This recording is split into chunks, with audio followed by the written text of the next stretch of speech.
सबसे पहले महादेव के चरणों में प्रणाम करती हूँ, मेरा प्रणाम स्वीकार हो। मैया पार्वती के चरणों में प्रणाम करती हूँ, मेरा प्रणाम स्वीकार हो। कार्तिक गणेश दोनों भैया के चरणों में प्रणाम करती हूँ, मेरा प्रणाम स्वीकार हो। सभी देवी दुर्गा के चरणों में प्रणाम करती हूँ, मेरा प्रणाम स्वीकार हो। आप सभी गुरु भाई बहन के चरणों में प्रणाम करती हूँ, महादेव से दया मांगती हूँ कि हे महादेव सब पे दया कीजिए, पल पल दया कीजिए। आज मैं जो कथा सुनाने जा रही हूँ, दुराचारी बहू की कथा सुनाने जा रही हूँ कि बहू अपनी सास को कितना दुख देती है। 90 साल की उम्र में अपनी सास की शादी कराती है। तो कथा शुरू से अंत तक सुनिए, कथा बहुत सुंदर है। और कथा अच्छा लगे तो मेरे वीडियो को लाइक कीजिएगा, चैनल को सब्सक्राइब कीजिए। तो चलिए कथा शुरू करते हैं। एक गांव में एक बूढ़ी मैया थे। उनके घर में बूढ़ी मैया और उसकी बहू और उनका बेटा। तो क्या होता है कि उनका पति पहले मर जाते हैं, फिर वो उनका बेटा जब जिम्मेदारी पड़ता है अपनी पत्नी का, अपनी माँ का, तो खर्चा पूरा नहीं हो पाता है गांव में, तो वो शहर जाते हैं। बेटा उनका शहर जाता है तो अपनी पत्नी से कहता है कि मेरी माँ का ख्याल रखना। जब वो शहर जाता है तो जब तक वो रहता है तो उसकी बहू का सास के प्रति बहुत बढ़िया स्वभाव भी रहता है और बहुत बढ़िया देख रेख भी करती है और सेवा सहाय भी करती है। बहुत बढ़िया से सास को रखते हैं जब बेटा रहता है। तो जब बेटा चला जाता है शहर, तब वो कभी खाना देती है, कभी नहीं देती है। ऐसे खाना ना खाने की वजह से वो उनका बुढ़ापा, पहले तो बुढ़ापा था ही और उस पर से और जल्दी बुढ़ापा आ गया और बूढ़ी हो गई। फिर एक दिन शहर से जब बेटा लौट कर आता है तो आकर कहता है माँ से, माँ तुम्हारी बहू ध्यान रखी थी, तुम्हारी सेवा सहाय करती थी, सेवा करती थी, रोटी दे दी टाइम से। तो सास नहीं बताती है सब सच्चाई, बहू का नहीं बेटा से बताती है। घर में लड़ाई झगड़ा होगा और बेटा गुस्सा होके बहू से झगड़ा करने लगेगा, नहीं बताती है। तो वो अपने बेटे का घर बर्बाद होते हुए नहीं देखना चाहती है, ऐसे छुपा लेती है मन में सास। फिर क्या होता है कि सुबह कभी खाना देती थी, कभी शाम को देती थी, कभी नहीं देती थी। ऐसे रोज का था उसका। बेटा भी आ गया तब भी ऐसे ही करती थी। तो एक दिन खाना नहीं दी शाम को, तब खाना के बिना तो नींद आता नहीं था बूढ़ी मैया को। इधर बेटा वो खा लिए, खा के सो गए। तो बेटा पूछा अपनी घरवाली से कि माँ को खाना दी?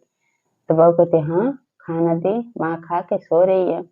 इधर सास को खाना दे नहीं, उसको नींद आ ही नहीं रहा था सास को। तो सास क्या कहती है रात को जब 12 बजता है तब, आजा निनिया आजा, मेरे पास सो जा, मुझको सुला जा, आजा निनिया आजा, निंदिया रानी आजा, ऐसे कहती है। तो बेटा सुनता है तो बहू सोने ही नहीं देती है। शुरू का जो बात होता है कि निंदिया रानी आजा, मेरे पास सुला जा, खाली वो इतना ही सुन पाता है कि आजा मेरे पास सो जा।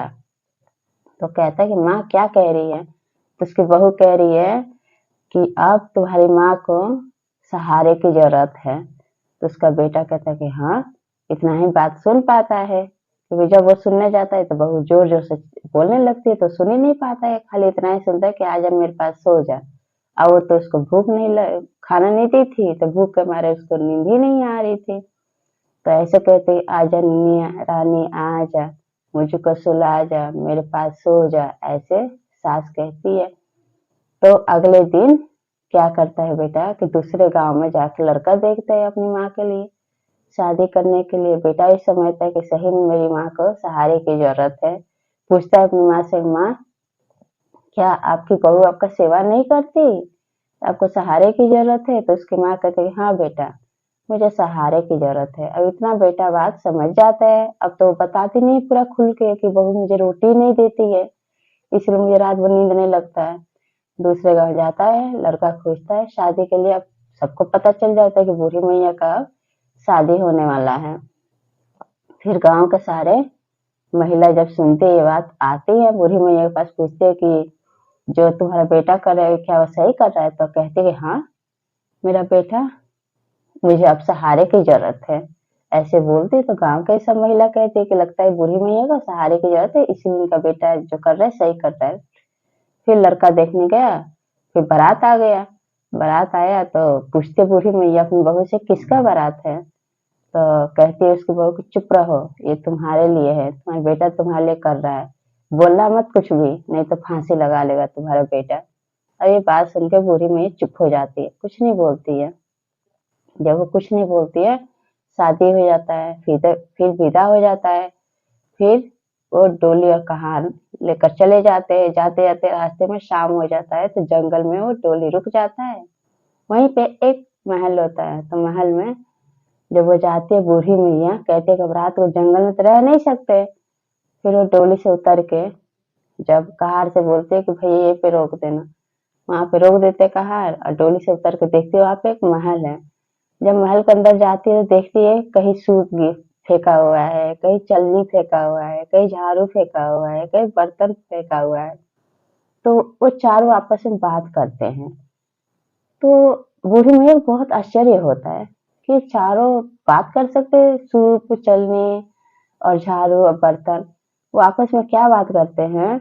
सूप कहता है अगर कोई मुझे ना साफ करके बढ़िया जगह रख दे तो मेरे पास इतना शक्ति है कि मैं 16 साल का छोकरी बना दूंगा या छोकरा बना दूंगा।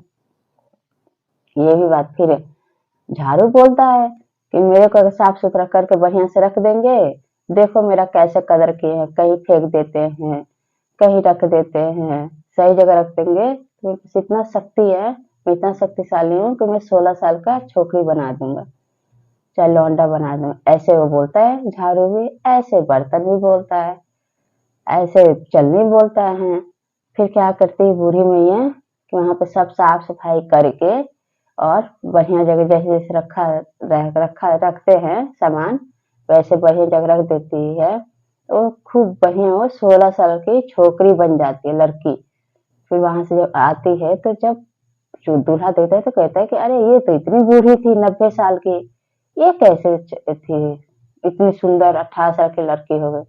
फिर वो बोलता है कोई बात नहीं, अच्छी बन गई तो अच्छा बात है ना। फिर वो लेके अपनी बहू को अपने घर चला जाता है।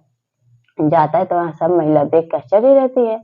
कहते कि सब कह रहे थे बूढ़े जो थी बहू है वो 90 साल की है, और लड़का भी था तो ज्यादा उम्र नहीं था, 20-25 साल का ही था, 25-30 साल का। तो कहते चलो बहू आ गई, बहू अच्छी है, सुंदर है, अपना सब रहने लगे हंसी खुशी से। फिर कुछ दिन बीता। फिर गांव के सब लोग बोले बेटे से कि जाओ अपनी माँ को ले आओ, शादी करके विदा कर दिए, कैसी है कैसी नहीं है, बूढ़ी थी बेचारी 90 साल की, उसको काम करने में दिक्कत होता था, दिक्कत हो रहा होगा। फिर बेटा बोलता ठीक है मैं जा रहा हूँ। बहू कहती क्या जरूरत है जाने की, अब ससुराल में चली गई आराम से होगी, वो चाहती नहीं थी कि वो आए और सारी सच्चाई खोले अपने बेटा के सामने।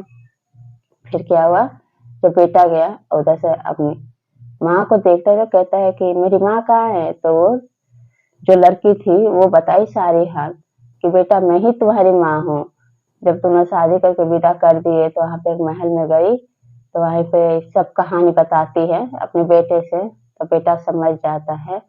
और उसके बाद वो कहती है, वो लड़की उससे अपने बेटा से माँ बताती है कि मैं शादी नहीं करना चाहती थी, तुमने पूछा नहीं, मैंने बताया नहीं, सिर्फ बहू मुझे खाना नहीं देती थी, दिन दिन वैसे रह गए, कभी कभार देती थी, कभी देती कभी ना देती।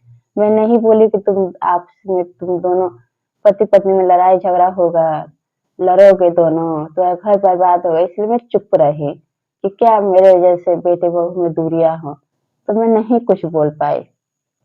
फिर बेटा लेकर आया अपनी माँ को। जब माँ को लेकर आया तब अपनी बहू से पूछता है कि हाँ सच्चाई बताओ, सच्चाई क्या है। तो बहू कहती है कौन सी सच्चाई, सच्चाई तो तुम्हारे सामने ही है, तुम्हारी माँ को सहारे की जरूरत थी।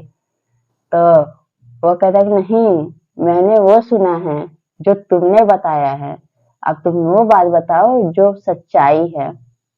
बहू डर के मारे नहीं बताती है, अब माँ सारी बातें बता देती है कि जब तक तुम थे तब तक बहुत बढ़िया से ये मेरा सेवा करती थी, खाना पीना भी देती थी, और जब चले गए तो मेरे साथ बहुत दुर्व्यवहार करती थी, खाना देती ना देती, देखना नहीं चाहती थी, लड़ाई झगड़ा बुरा भला बहुत मतलब बोलती थी ये, और ये जानबूझ के शादी कराई मेरी, मुझे सहारे की क्या जरूरत है।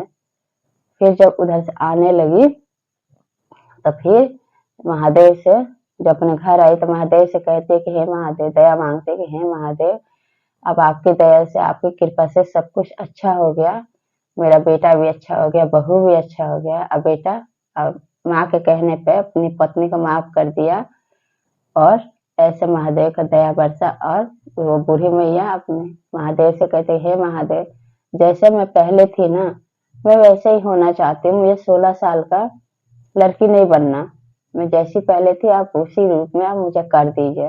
फिर महादेव का दया उन पे बरसता है और फिर से बूढ़ी मैया वैसे ही 90 साल की बूढ़ी हो जाती हैं और फिर से अपने बेटे बहू के साथ रहने लगती है और खुशी खुशी महादेव उन पूरे परिवार पे अपना दया कृपा बरसाते हैं। तो ये कथा आप लोगों को कैसा लगा? कथा अच्छा लगा तो मेरे वीडियो को लाइक जरूर करें। तो सब बोले हर हर महादेव, मैया पार्वती की जय।